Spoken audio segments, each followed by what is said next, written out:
जब हामी धन कमाउने वा सम्पत्ति बढाउने कुरा गर्छौँ, लगानी र सट्टेबाजी यी 2 शब्दहरू प्राय सँगसँगै आउँछन्।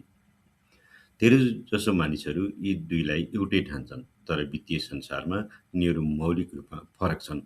लगानी एउटा दीर्घकालीन योजनाबद्ध यात्रा हो भने सट्टेबाजी एउटा छोटो अवधिको उच्च जोखिमयुक्त खेल हो। तपाईँले जीवनमा पहिलो पटक बचत गरेको पैसालाई कुन बाटोमा लगाउनुहुन्छ भन्ने कुराले नै तपाईँको आर्थिक भविष्यको बाटो तय गर्छ। लगानी इन्भेस्टिङ लगानी भनेको कुनै निश्चित सम्पत्ति जस्तै सियर, ऋणपत्र अथवा बन्ड, घरजग्गा, व्यवसायमा थोरै जोखिम लिई गहन विश्लेषणका आधारमा दीर्घकालसम्मका लागि पुँजी लगाउनु हो, जसको मुख्य उद्देश्य भविष्यमा उक्त कम्पनीले उत्पादन गर्ने आम्दानी, लाभांश, भाडा, ब्याज मार्फत पर्याप्त र सुरक्षित प्रतिफल प्राप्त गर्नु हो।